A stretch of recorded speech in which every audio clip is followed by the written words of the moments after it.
Good day, everyone, and welcome to the BTC Light Brigade YouTube channel. Today is Monday, March the 17th. I'd like to thank you all for joining us again.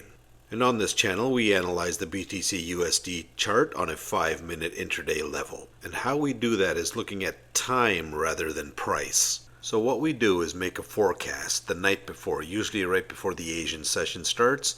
The forecast is for that Asian session, and subsequently the London and the New York session. And because our forecast is based on time, we don't have to spend hours and hours staring at our computer screen. Whenever one of our time signals is approaching, we'll just step into the market 5 minutes prior to that, see what's happening, and we'll base our trades on what the candles do at that time. Last week I posted a forecast for March the 12th, so let's take a look at that first. Okay, so this was the forecast. We've broken it down into the 3 sessions, Asian, London, and New York. The first times in the Asian sessions there, the first 4 times, are actually for March the 11th evening, okay, when the Asian session starts.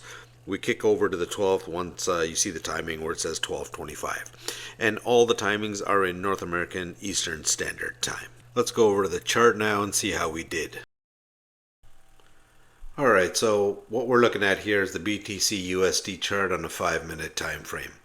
I've taken the liberty to mark out all our timings with these vertical white lines, and I've placed horizontal lines where the market intersects them. Alright, so let's zoom in a bit here and take a look at what happened. This dotted line is when the Asian session started. Alright, as soon as this candle closes here, we draw our what's going to be a resistance because the market was coming up to it. There's a bearish candle. You can short this, stop above or at the last high here. This one, the market took a long time to work itself out, but finally it gave us the trade here. And then this time signal hit here was basically the same level as well. All right, so you got a small bit of profit in there. You'd have to get out here at this time signal because what happens here, the market creates support. All right, immediately bullish engulfing candle here. You can go long here, and then once again the market just takes its sweet time, comes back to test this level many times. All right, until it finally takes off. All right, so and then this one, you've got resistance here as the market was coming up, so I wouldn't go long here. I would look for resistance, wait till the market breaks it, comes back down again, comes back up, tests it, bearish candle. You can go short here or here. This is your confirmation. We can take that down to the next time signal here, and that's very far away, so I love trades like that when the time signals are far apart. All right, market comes down here. We're probably looking for support, so we draw our line across. Market dips under, so technically we can short it here. Stop would have to be above the last high, which is here.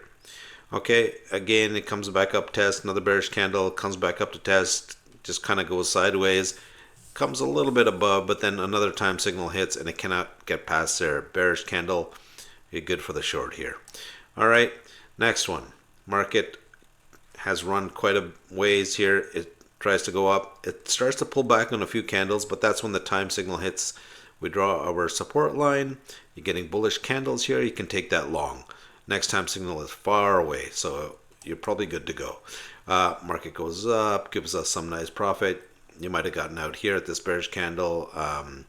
Market retraced a bit, and then bullish candle again. Double top here, comes back down again to our next time signal. All right, where you'll find resistance because market was going up. But at this point, you see this was the low here. This was the last high, and the market made a higher high. So here on in, you might want to look at buy trades. All right, so if you didn't take this short, that's fine. But if you did, you still got some profit in there.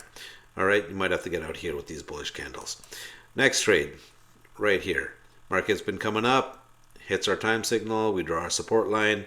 Bullish candles above, closing above. We're going to buy here. Market goes back to test that very same level, and then it takes off again. All right, big bearish candle. You might want to get out here, or if you waited for that to be tested again, you got a little more profit in there. So once this happens, once you see something like this, a big long wick, and then market slowly comes back up to test it, it's probably going to go south. So and in any event, our time signal hits here. we draw our resistance line, and then we get bearish confirmation here. Okay, you're good for the short here. Market comes down again here. That might have been support as the market was coming down. We draw it, but immediately it breaks through. So we're good for another short, or just move your stop down, whatever the case may be. The next time signals are very close, so even if you didn't take that one, you took this one, that's fine. But market just give you another bearish signal here. Go short here, market comes back up, tests that very same level, and then goes on south again. All right, comes to our next time signal. It's been coming down. It gives a one candle retrace. That's where we draw our line, and then we get a nice bearish candle there. Good for another short. All right, you're getting bullish candles here as you want to get out of that trade. Again, market comes up, takes out this last high here with this high, so we're looking to go back up again. Market retraces, hits our time signal, we draw that support line. We're not interested in going short because, like I said, we made a higher high here. And then finally, after this candle, it goes sideways for a bit and you get this nice bullish candle here. You can take that. You might want to get out here with this bearish candle. If you stayed in, your stop after this here would have been here. I think it might have been safe. Market came back to test that again, but it just dipped under a bit. But you might have been safe for that trade. Anyhow, market goes back up, hits our time signal again. That's where we draw our support or resistance line. Market makes it above and then comes and bounces many times at that same level. Your stop would be here, or preferably under this level here, and then it starts going off again. You're good to go. This is the end of the day. All right, so you don't want to get into trades around this time. That was the market, folks, and let me just zoom out here and look at just all these beautiful resistances, support, resistances, resistance, support, resistance, and we captured this all a day before. We knew these timings that this was going to happen. All right, so yeah, so that was the market for March 12th. Okay, so in front of you now you have the forecast for March 18th, divided up into three sections: the Asian, London, and the New York session. And the first four times in the Asian session are for March the 17th evening. That's when Asian starts. All right, well, good luck on your trading tomorrow, and we'll catch you again. We'll do another follow-up, and we'll get you another forecast. If you are interested in getting the timings on a daily basis, please just shoot us over an email. The email is in the description. These are the timings that would be the highest probability of market turns on the intraday charts. All right, folks, thank you very much for watching. We'll catch you again.